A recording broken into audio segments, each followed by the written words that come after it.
आप ये बताइए कि रात में ऐसा क्या हुआ कि 1.5 घंटे के अंदर जो विनाश और सभ्यता खत्म कर देने की बातें हो रही थी वो बातचीत में बदल गई, वो सकारात्मक वार्ता में बदल गई और अचानक से सीज फायर हो गया। सर, ये आप इसको किस दृष्टिकोण से देखते हो? देखिए ब्रिजेश जी, जिस तरह का ट्रंप साहब ने कहा था कि मैं सभ्यता को खत्म कर दूंगा, तो पूरी दुनिया में घबराहट थी और गल्फ के जितने कंट्री हैं वहां के रहने वाले सब लोगों के मोबाइल पे रात को एक मैसेज आया कि घर से बाहर नहीं निकलें, अलर्ट रहें, सतर्क रहें। और फिर थोड़ी देर बाद में ये आया कि अब आप बाहर निकल सकते हैं, कोई ज्यादा चिंता की बात नहीं है, घबराएं नहीं।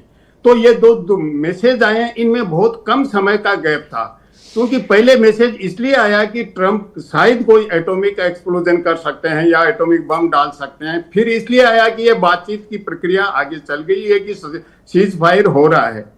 अब इस सीज फायर को हम किस रूप में देखें? क्या 40 दिन के जंग का 40वां हो गया है या फिर से ये जिंदा होगा? एक तो ये सबसे बड़ा क्वेश्चन है। तो मुझे नहीं लगता कि युद्ध एकदम से अभी रुक गया है।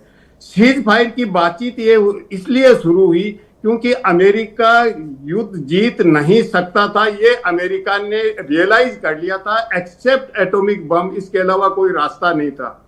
तो एक जीत नहीं सकता था, पीछे मुड़ना मुश्किल था। तो अमेरिका क्या करे? तो उन्होंने पाकिस्तान को पहले ही आगे कर रखा था बातचीत में, और पाकिस्तान इस प्रक्रिया में पहले से लगा हुआ था और 4 देशों के विदेश मंत्रियों की मीटिंग की, जिसमें सऊदी अरब था, टर्की था, इजिप्ट था, और उसके बाद तत्काल चीन गया। चीन के विदेश मंत्री से बातचीत की, एक 5 पॉइंट का डिक्लेरेशन किया। वो सामान्य डिक्लेरेशन था, एक सामान्य सिद्धांत होते हैं कि हर देश की स्वतंत्रता, अखंडता, वो सब चीजें, कोई ज्यादा मीनिंगफुल नहीं था। लेकिन चीन को कॉन्फिडेंस में लिया। मुझे लगता है कि वो अमेरिका की मिलीभगत से हुआ, क्योंकि अब ट्रंप ने चीन को अप्रिशिएट भी किया है। तो चीन को कॉन्फिडेंस में लेके चीन को ये कहा गया कि आप ईरान को समझाइए कि कोई बातचीत का रास्ता सर, एक क्लैरिटी हमारे दर्शकों को दे दीजिए कि ये सीज फायर की पहल ईरान के इनिशिएटिव पे हुई है या अमेरिका सीज फायर डिस्परेटली चाहता था? अमेरिका डेस्परेटली चाहता था, क्योंकि अमेरिका के साथ, अमेरिका के अंदर, अमेरिका की सेना में और अमेरिका के जितने अमेरिका के बाहर दोस्त देश थे, कोई अमेरिका के साथ नहीं था। अमेरिका की सेना के कमांडर को, जो आर्मी चीफ थे, उसको हटाना पड़ा ट्रंप को, और दूसरे कई जनरल्स को हटाया ट्रंप ने, क्योंकि वो तैयार नहीं थे। उन्होंने कहा कि हम वार क्राइम कमिट करने के लिए तैयार नहीं है, हमारी ओथ है वो कॉन्स्टिट्यूशन के लिए है। दूसरी जो ट्रंप की टीम है पॉलिटिकल लीडर्स की, उनमें भी जेडी वेंस थे, वो शुरू से ही युद्ध के समर्थन में नहीं थे। उन्होंने इतना ही कहा, जब वहां सिचुएशन रूम में मीटिंग हुई तो सबने कहा कि युद्ध होना चाहिए, विशेष रूप से हेग्सेट ने। तो वेंस ने यह कहा कि देखिए, मैं आपसे सहमत नहीं हूं जो सिचुएशन का असेसमेंट है, लेकिन आपके मैं साथ हूं, अगर युद्ध करते हो तो आगे बढ़िए।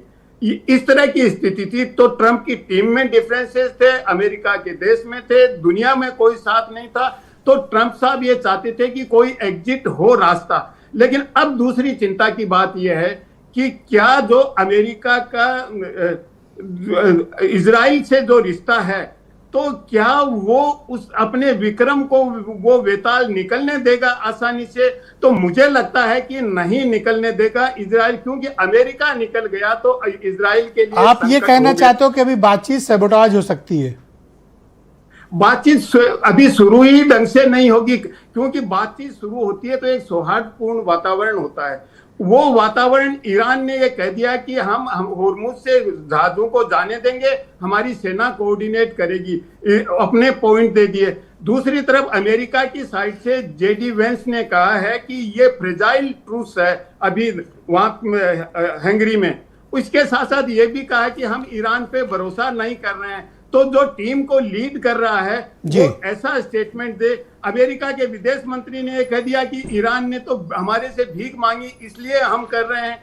ट्रंप ने यह कह दिया कि अब ईरान को कोई हथियार देगा उस पर 50% मैं टैरिफ लगाऊंगा। तो एक बातचीत आगे बढ़ते हैं तो एक सौहार्दपूर्ण वातावरण होता है। ये स्टेटमेंट सौहार्दपूर्ण वातावरण के नहीं है। दूसरी, जब बातचीत के लिए आगे बढ़ते हैं तो डायरेक्ट टेबल पे अक्रॉस द बात होती है। अभी तक ईरान और अमेरिका में जब भी बातचीत हुई है मैसेंजर्स के थ्रू हुई है, तो इस्लामाबाद में भी मैसेंजर्स के थ्रू बातचीत होगी, तो उस बात का कोई मीनिंग नहीं है, कोई समझौता नहीं होने वाला है ब्रजेश जी। ऑलराइट सर, कृपया हमारे साथ बने रहिएगा। मैं इस कार्यक्रम